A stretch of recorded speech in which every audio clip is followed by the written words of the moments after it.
Esto no es una escena de una película. Un autobús de 2 pisos una vez saltó al vacío cuando el puente de la Torre de Londres estaba levantado. Volvamos al día en que sucedió, el 30 de diciembre de 1952. Era un día normal para el conductor de la unidad número 78, Albert Gunter. Estaba conduciendo el autobús sobre el puente de la Torre hacia Shoreditch. Luego notó que el puente se estaba abriendo y su autobús estaba escalando la báscula. ¿A qué me refiero con báscula? Las 2 secciones con palancas del puente se denominan de esta manera. Se elevan hasta un ángulo de 83 grados y cada una pesa más de 1100 toneladas. El autobús iba a solo 19 kilómetros por hora cuando la báscula comenzó a elevarse. La sincronización fue correcta y el otro lado de la báscula no se levantó demasiado. Así fue como Gunter logró hacer saltar el autobús a una altura de 1 o 2 metros. 13 personas resultaron heridas, pero todos los pasajeros sobrevivieron. ¿Cómo es que el puente se levantó? Antiguamente, un vigilante tocaba una campana de aviso y cerraba las compuertas antes de que el puente se abriera. Sin embargo, ese día en particular olvidaron hacerlo. Es por eso que el autobús siguió avanzando sobre el puente pensando que hacía lo correcto. ¿Por qué se levantaron las secciones? Porque había un barco que necesitaba pasar por debajo. El conductor del autobús, Albert Gunter, dijo que el semáforo también estaba en verde cuando cruzó el puente. Contó que tenía 2 opciones, o detenerse y esperar que alguien notara el autobús o saltar el hueco. Si detenía el autobús podría deslizarse hacia atrás y tal vez caer al río. Felicitaciones a este héroe sin capa por haber tomado la decisión correcta en un santiamén. No solo un autobús de 2 pisos, sino también un avión ha pasado por el puente de la Torre. En 1912 un avión tuvo que volar entre las básculas y la pasarela. La distancia vertical entre las pasarelas superiores y la cubierta del puente levadizo es de 43 metros. El piloto Francis McLean estaba en un hidroavión modificado que podía pasar por el medio. Así fue como logró volar con éxito. Fue la primera persona en volar bajo los pasadizos.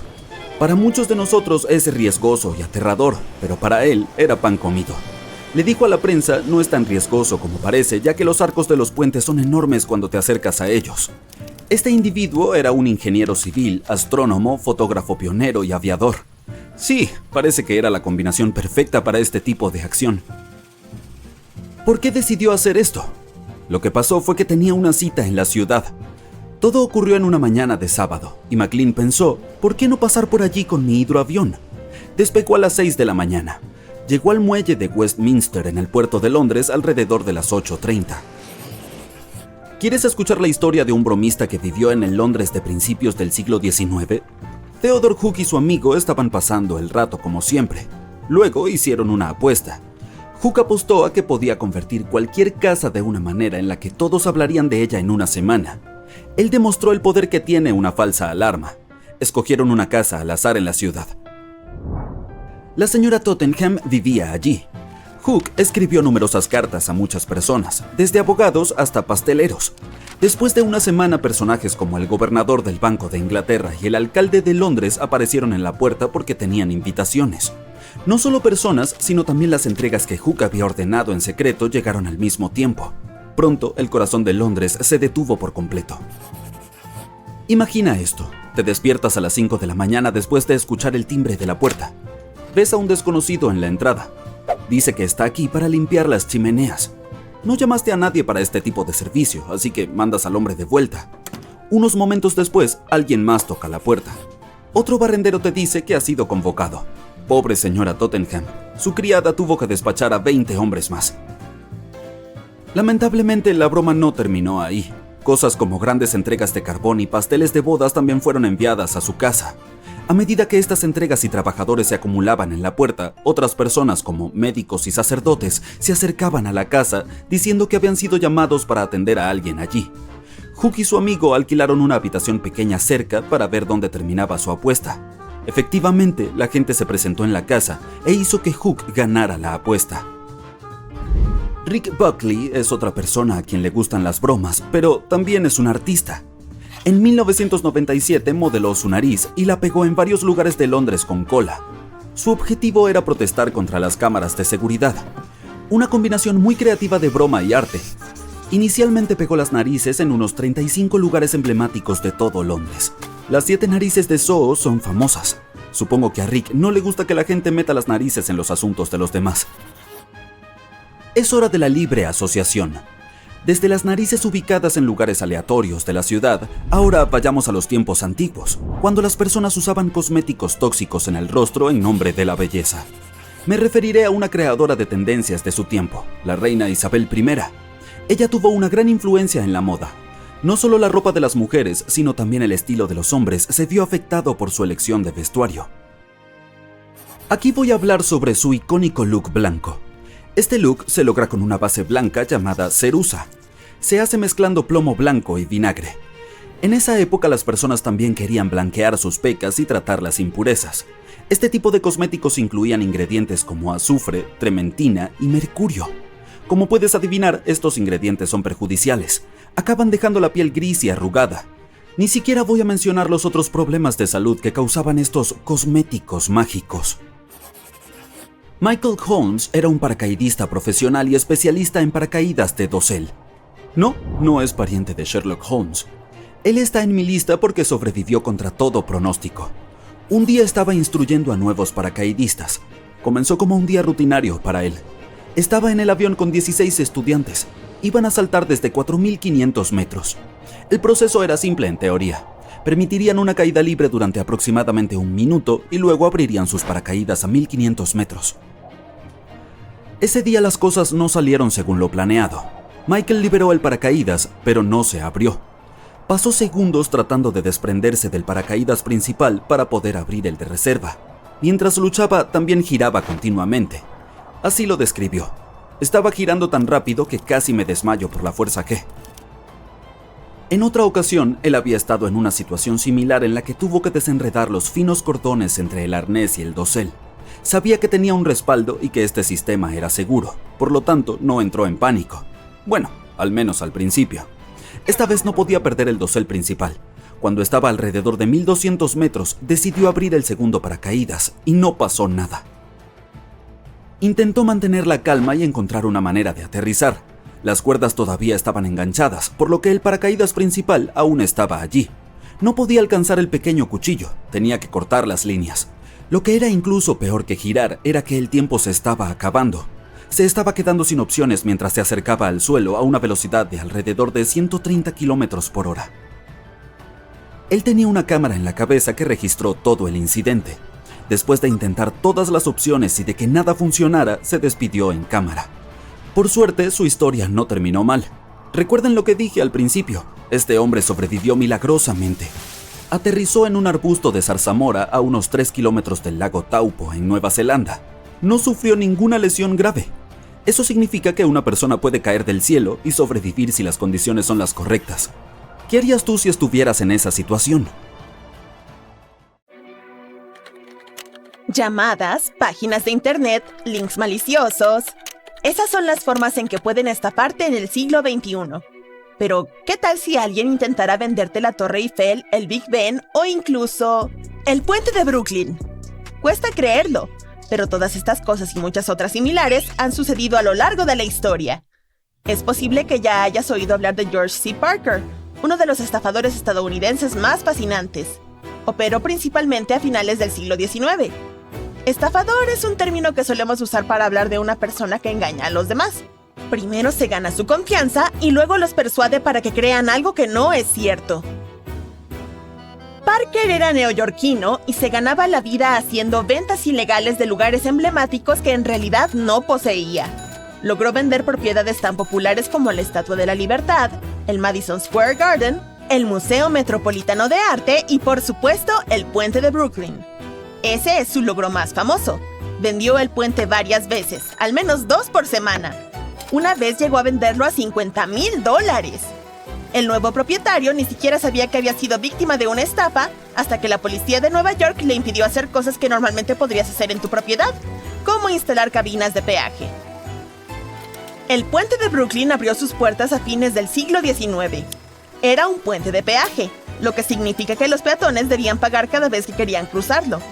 Los jinetes debían pagar 5 centavos y si tenías un caballo y un carro te costaba 10 centavos.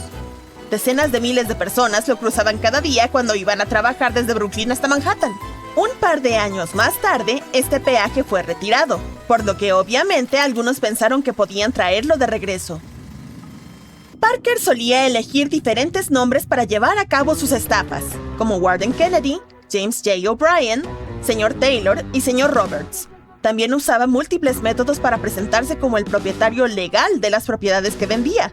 Por ejemplo, falsificaba documentos para hacer más creíbles sus estafas y montaba oficinas falsas cuando era necesario.